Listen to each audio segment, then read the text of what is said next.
Hey guys, American Trucker here. Just want to re-emphasize some of the other videos I've done before about having a little bit of cushion for the unexpected. If you guys watch my last few videos, I started Hometime about 3 days earlier than I was going to, and that's because I had a overheating issue and it ended up being my radiator, so I had to get that replaced. And the radiator was about $2,000 before taxes, and then the labor was about half of what Freightliner was going to charge me. I think Freightliner said $1,500 or something like that, $1,200 or something. I don't know what it was, but just for labor to put it in, swap it out. And I got charged a little bit less than half that from the guys close to my house that work on my truck. If you haven't watched that video, I'm telling you, if you're coming through East Tennessee and it's not an emergency and you need your truck worked on, check out my other video about first call service. I think that's the name of it. Anyways, it's in Mohawk, Tennessee, and they charge $85 an hour, and they do good work. But anyways, so I had the radiator replaced, and everything's good. You know, went on, took my little home time and did a little camping, a little fishing with the kids, did some camping, some, outdoor activities. My youngest daughter, she likes to go to the gym with me, so we did a little bit of gym time. Matter of fact, today, right before I made this video, I just always encourage, not only my channel, but for, my own family, physical fitness. But anyways, the truck, so I had everything good, ready to go. I was going to come back out the day after Memorial Day, which is today, and the stability control light is on in my truck. So I talked to my mechanic, the one that replaced the radiator. He said it's probably where I had it towed, more than likely, which makes sense. If it's somewhere they took apart the steering column or mechanism in the front or whatever, I don't know. These trucks these days, it's newer trucks, it's 2019, so it's got all these sensors all over the place, and they're just, kind of ridiculous to work on. But he narrowed it down, and he said that was probably due to the towing, so I'm getting that worked out. And once I get that light clear and everything's good to go, I'm going to get back out on the road. Everybody kind of takes off for Memorial Day. I don't know if I said Labor Day earlier or holiday, I'm not sure, but Memorial Day. This is 2023, Memorial Day. I'm going to get that cleared up as soon as possible. Tomorrow they'll be back at it, and I'll be there first thing in the morning and getting that light cleared. And hopefully in a day or two I'll get back out on the road. But what I was making this video at was expect the unexpected.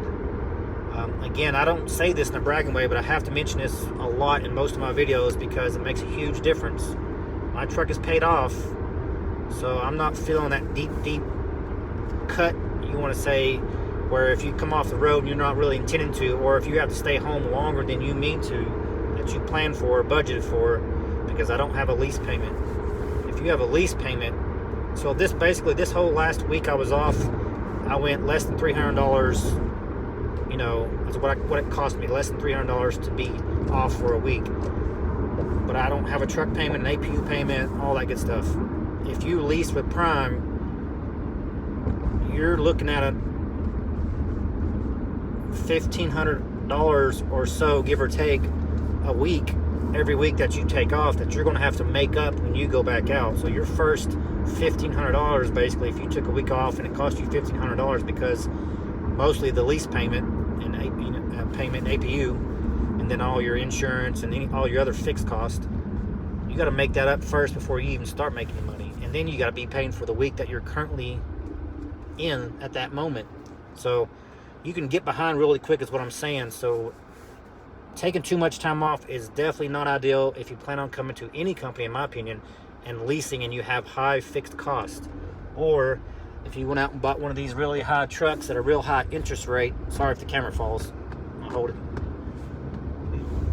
Whatever case may be, if you have really high cost when you're sitting at home, you can't sit at home too much. or very long. That's just the way it is. So if you think you want to sit at home a lot, you may want to figure something else out. If you buy a truck, you may want to buy a cheaper truck, pay it off quicker, have lower payments, or whatever the case may be. But if you lease at prime, it's going to cost you. You can make decent money, but you can't. It doesn't make sense to make decent money and then just sit there and subtract it all because you took too much time off, and make decent money and subtract almost all of it because you took too much time off. You're not really getting anywhere. So you need to, especially right now, freight is not plentiful and it's not paying the greatest by no means. And again, this is the end of May of 2023. So in my opinion, if you come to prime and you lease, you just got to get it in your head that everybody's different, but just a good starting point for me, if you come to prime, I would say stay out 4 weeks straight, run your butt off, learn to manage your clock to where you don't run out of hours. Don't be doing 34-hour resets every week like some people do. Some people act like they have to do a 34-hour reset. Well, right now, especially if you're having to do one because you're running out of hours, then it's just my opinion, but I very seriously doubt you know how to manage and run your clock. Find someone who does. Find someone like me. Find someone like No Hippie Trucking and Transportation. Find a mentor and say, hey, how do you keep from running out of hours? I never do a 34-hour reset, especially right now. Heck, I'm getting 34-hour resets sometimes now, not even trying to. I'm not even wanting to. But once I get within that 30-hour mark, then I make sure I knock out those last few hours if it's close, and I can still run whatever load I'm on or about to get or pre-plan for it and go ahead and reset the clock. But I ain't trying to get 34-hour resets, and I can manage my clock, and a lot of people can if they know what they're doing, and you don't need to take a 34-hour reset. But anyways, my suggestion would be run your hind end off 4 weeks out, no more than 1 week off. If you can take less, maybe 5 days off, but again, that's something you got to decide between your budget, your finances at home, your bills, your family time, all that stuff. But it depends, what's going on in your life, I guess, and what, you got to figure that out. But right now is a good time also where if you do have kids, depending on how many you have, I don't know what the limit is on passengers, but Prime does have a passenger policy where you can take your wife, a kid, maybe two. I don't know what the limit is. Maybe three. I don't know. But definitely one passenger for sure. A pet. They got a pet policy as well. So if you want to maybe spend a little more time but maximize the money you're making out here, maybe you can swing by the house. Tell your fleet manager, hey, give me a load going by the house. Swing by, pick them up, take them out for a week. Let your fleet manager know, like, hey, I'm just trying to not be coming off the road so much, so I'm gonna swing by, pick them up. Make sure you got all your loose ends tied up as far as the passenger policy, and just in case you get in a wreck and everything's covered. But swing by, pick them up, take them out for a week, and then tell your fleet manager, hey, 7 days from now I need to swing back through wherever I live at, take a load back through, and then drop them back off, or whatever the case may be. They may spend 2 or 3 weeks with you at a time. You got to figure that out. But just like I didn't plan on the radiator going out on me at all, but I was prepared for it. I had money set aside just for that, just for maintenance, and I was ready to go. And I definitely didn't plan on this little light coming on, stability control light coming on at the last second. I didn't have to get that fixed and stay home a little bit longer, but I'm in a different spot than some other people probably are that's coming to Prime or at Prime leasing. So again, it's not a big deal for me, but it will be a big deal if you're leasing. I want to make that clear. I want to emphasize that I'm not, and I'll say it again, I'm not bragging that I don't have a payment. I worked hard. I spent a lot of money to buy the truck. So I promise you, I'm not bragging saying I don't have a truck payment. It cost me a lot of money to buy that truck. So I had to save up a lot and then spend a lot. That's the only reason why I don't have a truck payment, and it's used. So, but most people don't have that luxury currently. So you got to plan for that. You just kind of, you can work this out on paper. You know, if you're just at least decent on math, start working these things out and run through these scenarios. How much are my bills each month? How much, you know, if I make this much money, how much would I have left over? How much time would it cost me to take off? 5 days, 7 days, all that good stuff. And if you're not sure, you can probably find another prime driver that's seasoned and know the numbers pretty well. Or when you first get to prime, sit down with payroll and, you know, just start asking all these questions. Your fleet manager may or may not have time. You can start with them by asking for sure, but you can go to payroll. That's one good thing about prime. You can go to all these different places in prime: fuel desk, payroll, your fleet manager. You can walk to these places and specifically talk to each person that handles all these different jobs at prime that work with you. But go down to payroll and say, hey, if I take a full week off, what's it going to cost me? What's that going to look like if I lease with prime? And then they will be able to give you some really, really accurate, close numbers. It can fluctuate a little bit, but they can give you some really good, hard numbers, and you can kind of start doing pencil to paper and figuring out what these things are going to cost you, you know, per day to you know, stay at home and spend time with your family. And that's where, like I said, you may want to pick them up, you know, figure out some alternatives, you know, versus just spending the whole time home. How do I spend time with them? All right, take them on a truck.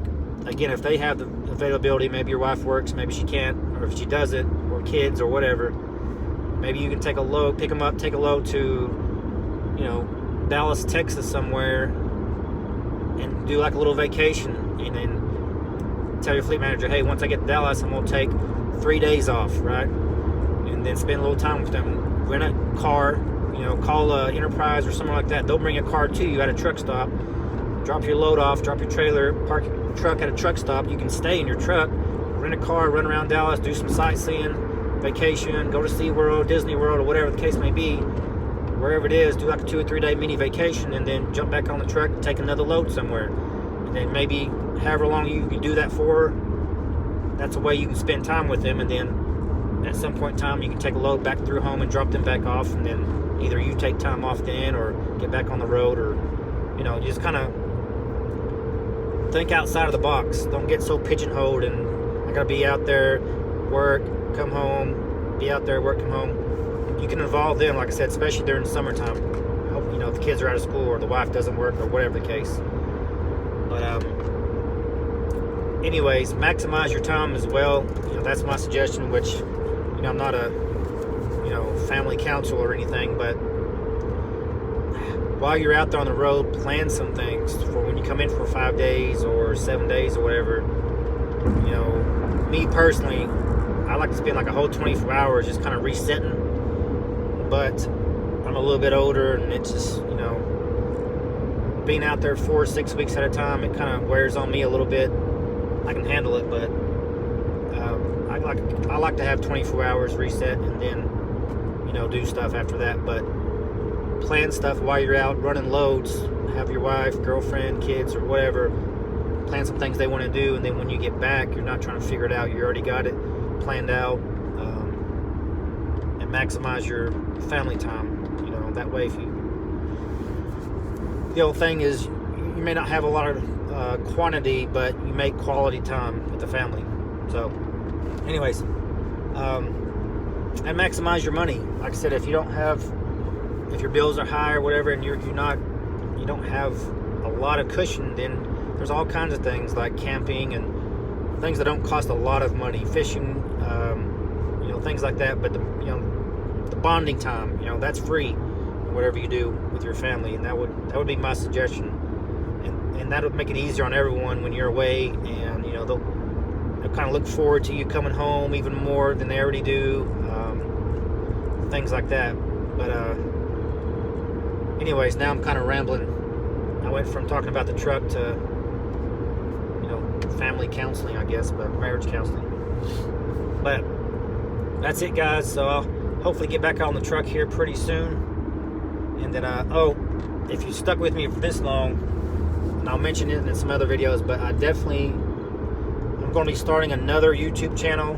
It's going to be a lot a lot less boring than this one. I don't know. Some people might enjoy watching my ugly face talk about trucking stuff, but it's going to involve a few more people. It'll be a lot more interactive, and it's going to be a lot better than this one. I mean, I don't know how much I can just talk about trucking. There's a lot of trucking channels out there, but I'm going to do something a little. I can give you a little bit of a hint. It's going to be something to do in the fitness arena. It's going to be something to do in the cooking arena, which is going to fall into health and fitness. It's going to be something to do with another. These are all three different people. Another to do with a younger crowd in the fitness, and then another person that's going to be doing a lot of medicinal, herbal, health and fitness things, blood pressure, diabetes, inflammation, things that you can do that's really healthy for you, that are natural and not all these chemicals that all these doctors make,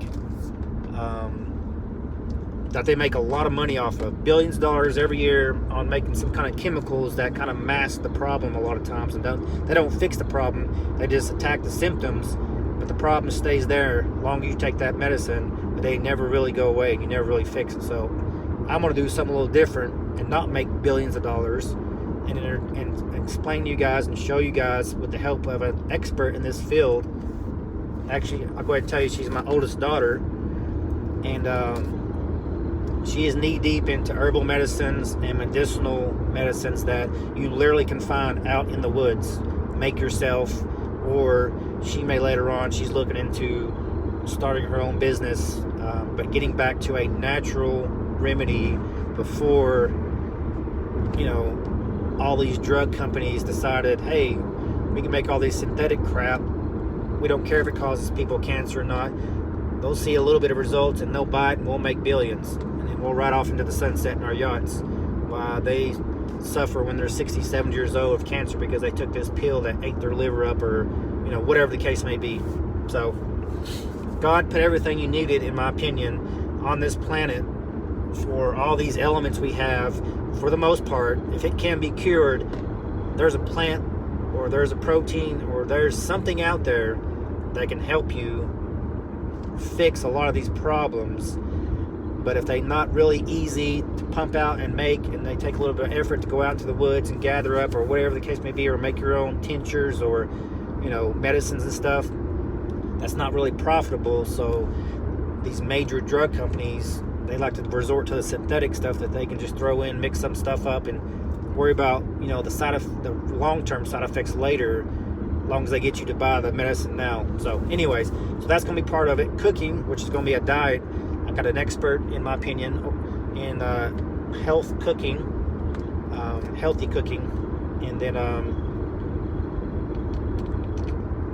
couple other things. So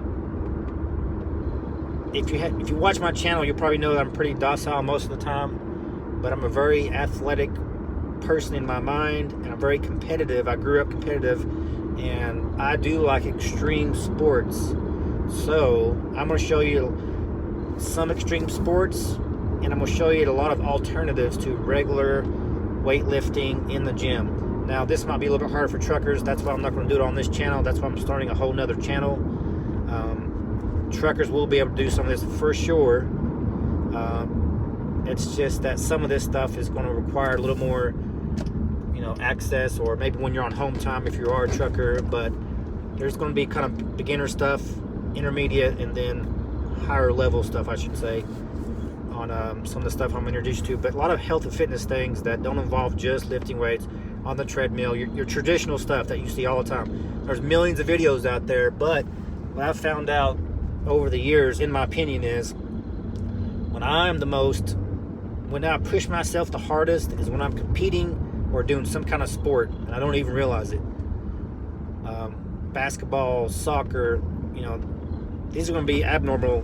Most of them are going to be abnormal things, but it's going to be some things like that, which everybody knows those, but I'm going to give you some alternatives to the regular stuff as far as exercising and cardio and things like that. And then that's it, guys. So subscribe to my channel. I'll tell you when I come up with a new channel, and I'll let you know what the name of it's going to be. I already got it in the works. I already got a few more people that's going to be involved in the new channel, and it's going to be pretty cool, I think.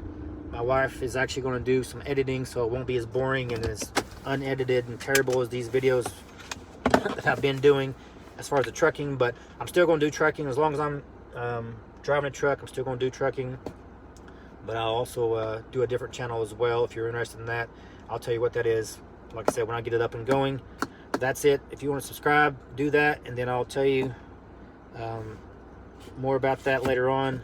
And then leave a comment if there's any particular sport, food, or herbal medicine or things like that, or you know, if you got high blood pressure or some other kind of element that you think you may want a different alternative for, other than synthetic medicine that you get, you know, over the counter or from a doctor, let me know, and then we'll try to tackle all those issues and kind of work on some new things and alternatives for that. All right, guys, subscribe, leave a comment below, like and share the video if you want, and I'll be back with some more videos. All right, guys, American Trucker, I'm out.